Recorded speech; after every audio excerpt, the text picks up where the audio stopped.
Bismillahirrahmanirrahim. Assalamu alaikum. Hello and welcome you all.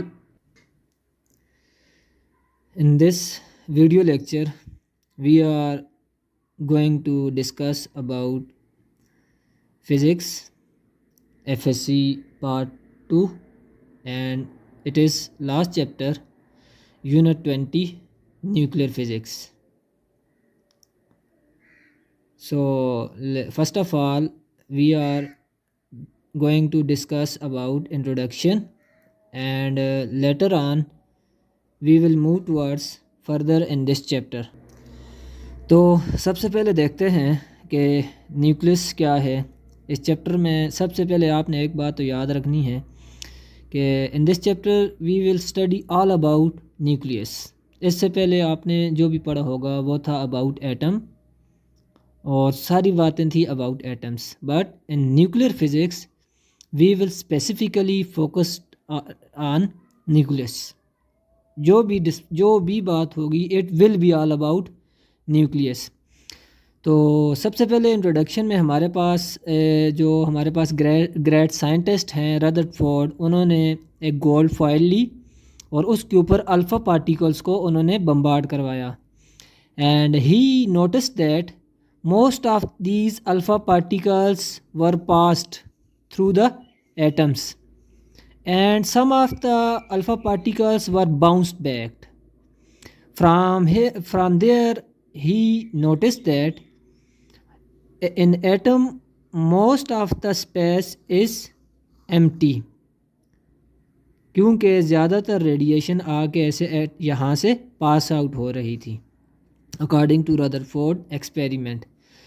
And he said that some of the radiation were bounced back. तो वहाँ से उन्होंने एक conclusion निकाला कि एटम के अंदर एक सेंटर में कोई हैवी मास बॉडी है, क्योंकि रेडिएशंस या अल्फ़ा पार्टिकल्स जाके इससे हिट होते हैं और वापस आते हैं, जस्ट लाइक एक पार्टिकल दूसरे पार्टिकल को हिट होता है, लाइक एक बाल आके दूसरे को हिट होता है। एंड उसने बोला कि ये जो एटम के अंदर ये जो सेंटर में हैवी मास ऑब्जेक्ट है इसको हम बोलते हैं nucleus, and it was Rutherford in 1911, and from this experiment who actually discover nucleus. And then उसके बाद जो है सारी बातें आगे हुई in nuclear physics, and it is part of modern physics. इससे पहले जो भी था वो था about classical physics. Classical physics में ये सारी बातें नहीं थी। There was discussion about atom, सब कुछ लोगों को पता भी था लेकिन इतना डिटेल में नहीं पता था। तो ये यहाँ से आगे इन मॉडर्न फिज़िक्स ये सारी बातें बड़ी डिटेल में जो है एक्सप्लेन हुई। इस चैप्टर में इंशाल्लाह हम ये पढ़ेंगे कि न्यूक्लियस क्या है। उसके अंदर हमें पता है कि न्यूक्लियस के अंदर क्या क्या चीज़ें होती हैं, प्रोटॉन एंड न्यूट्रॉन, और एटम के इर्द गिर्द अराउंड में क्या होता है, ऑर्बिट्स में क्या होता है, electrons which are revolving around the nucleus. इस चैप्टर में इंशाल्लाह हम ये भी पढ़ेंगे कि ये जो हमारे पास प्रोटॉन होता है इट इज़ ऑलवेज पॉजिटिव। तो हम थोड़ा जैसे अभी हमने पढ़ा एटम, फिर उसके अंदर न्यूक्लियस, हमने ये भी पढ़ा कि न्यूक्लियस के अंदर होते हैं प्रोटॉन एंड न्यूट्रॉन।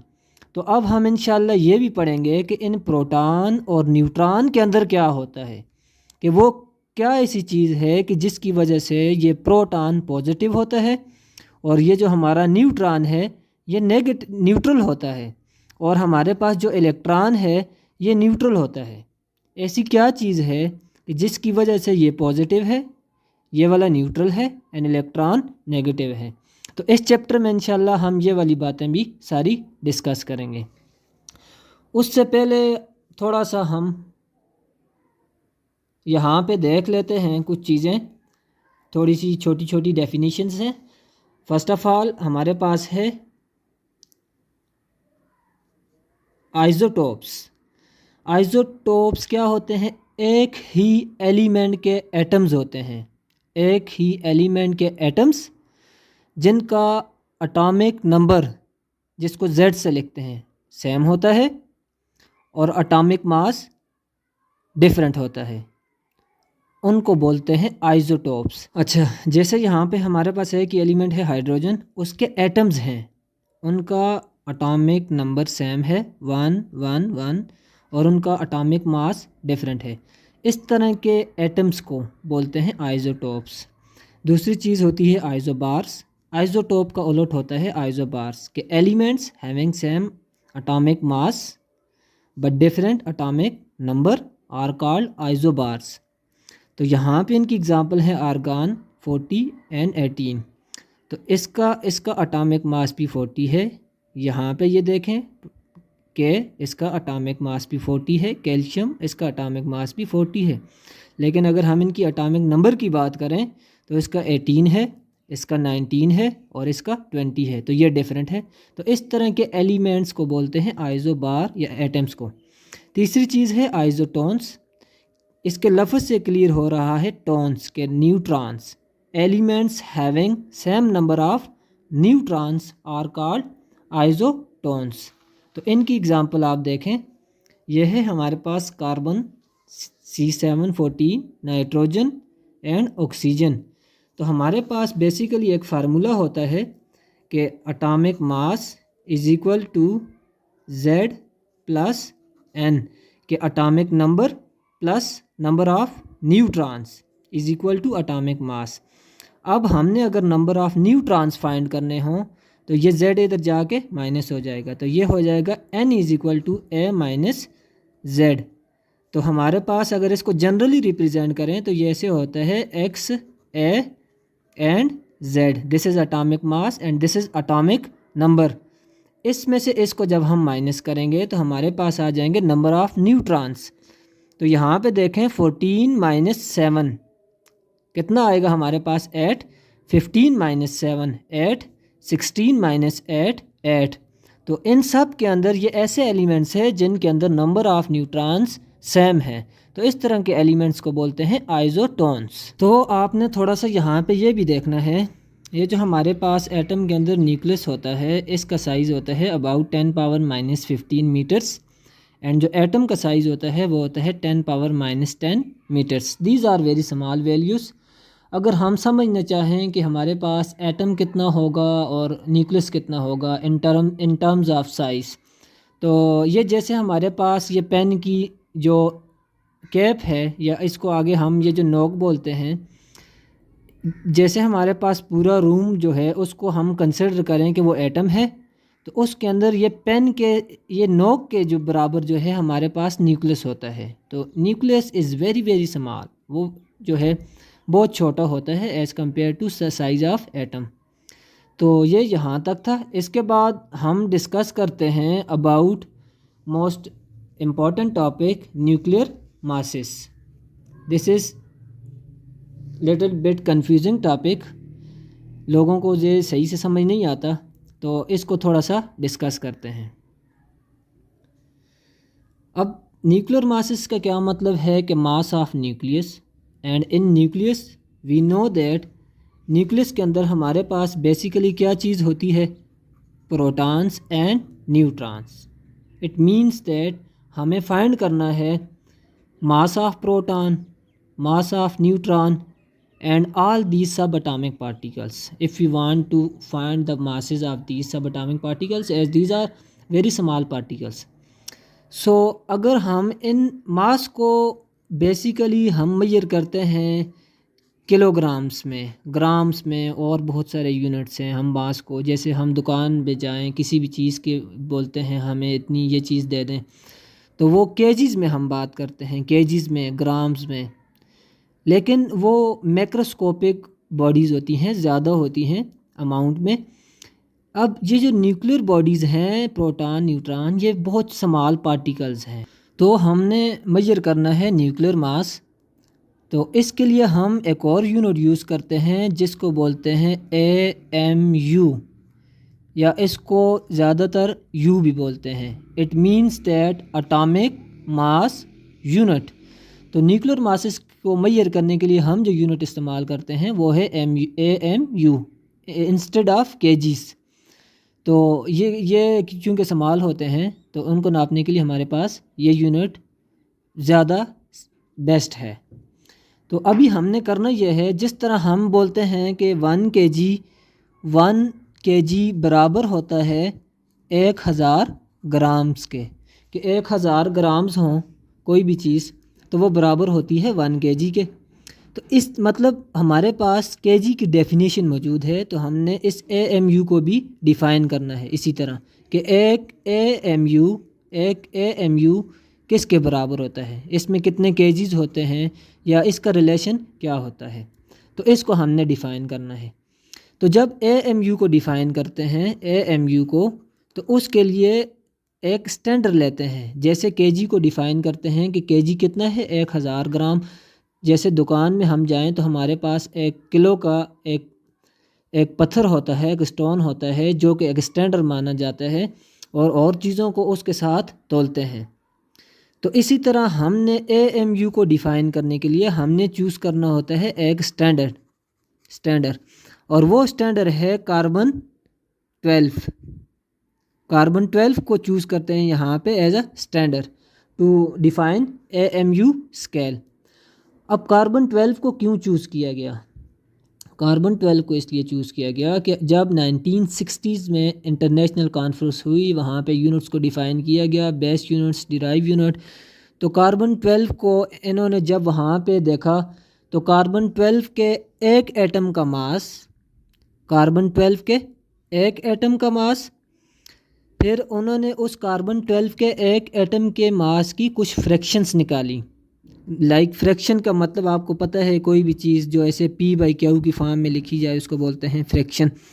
तो उन्होंने क्या किया, कार्बन 12 के मास के कुछ फ्रैक्शन निकाले। लाइक इसको 2 पे डिवाइड कर दें तो एक फ्रैक्शन आ जाएगी, 4 पे डिवाइड कर दें तो इसका ऐसे करते करते उन्होंने फ्रैक्शंस बनाई।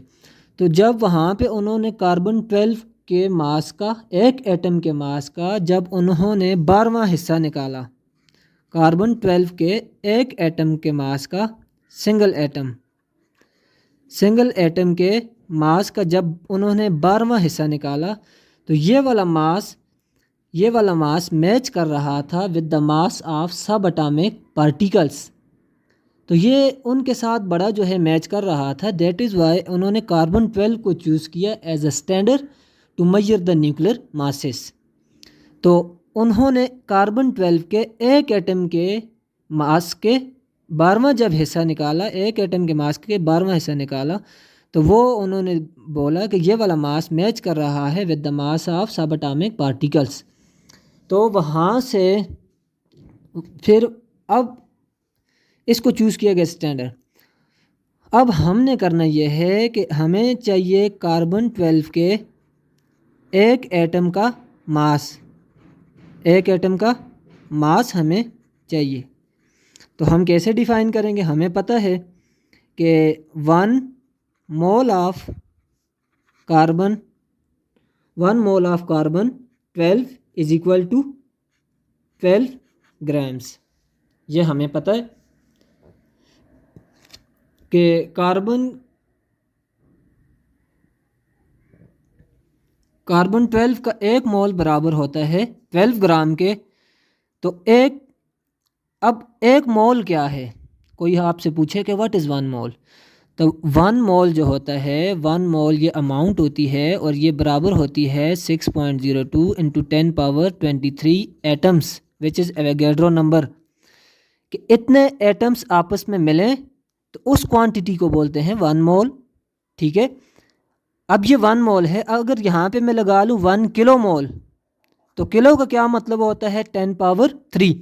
तो ये ऐसे हो जाएगा 6.02 इंटू 10 पावर 23 ऑलरेडी था, तो उसके साथ हम क्या करेंगे, मल्टीप्लाई बाय 10 पावर 3 एटम्स।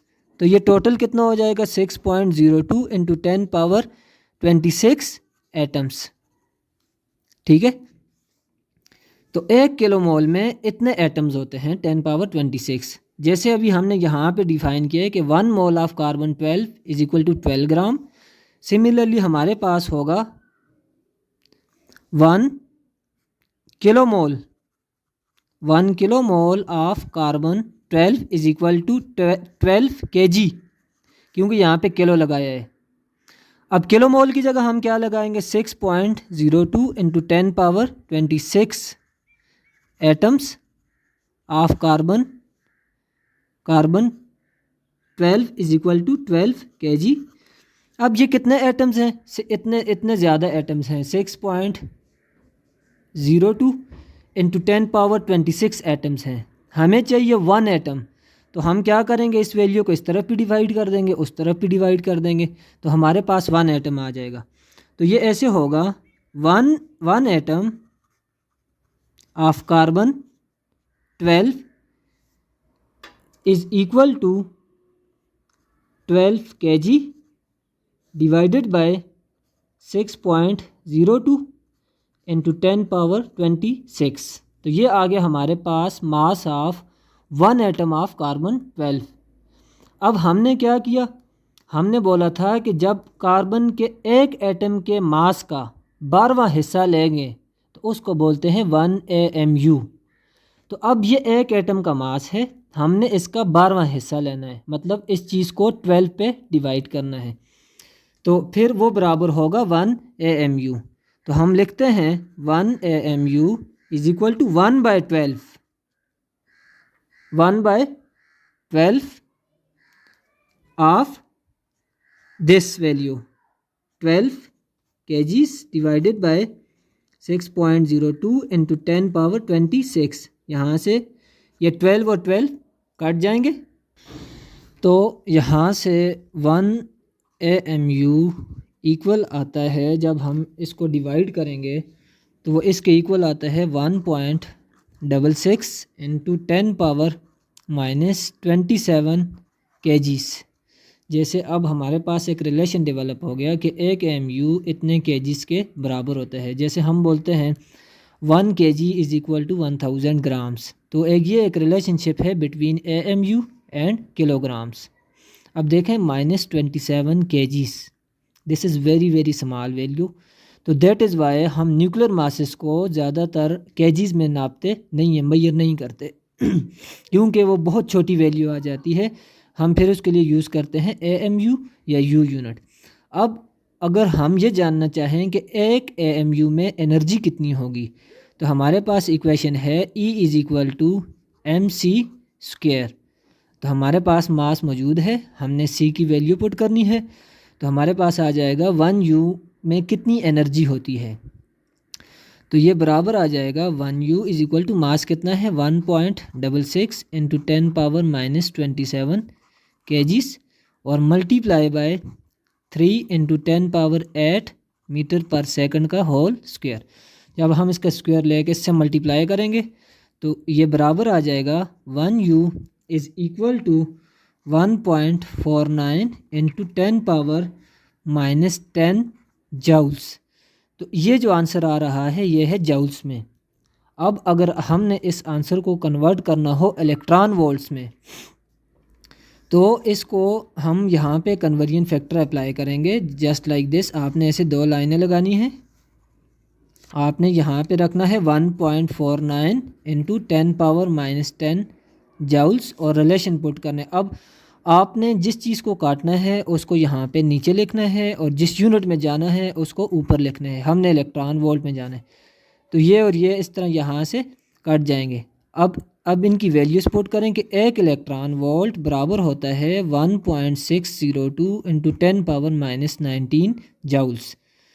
तो अब करना सिर्फ यह है इस वैल्यू को इस वैल्यू पे डिवाइड करना है और हमारा आंसर आ जाएगा इलेक्ट्रॉन वोल्ट्स में, और वो फिर बराबर होता है 1U is equal to 9.315 into 10⁸ electron volts. ये इलेक्ट्रॉन वोल्ट्स में हमारा इतना आंसर आता है।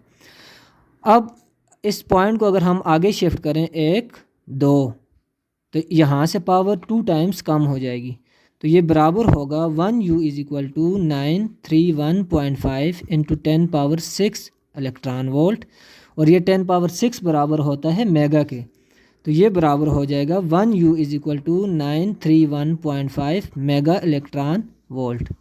तो हमसे कोई बंदा पूछे कि एक U में कितनी एनर्जी होती है, तो वो बराबर होती है 931.5 mega electron volt. So thank you so much for watching.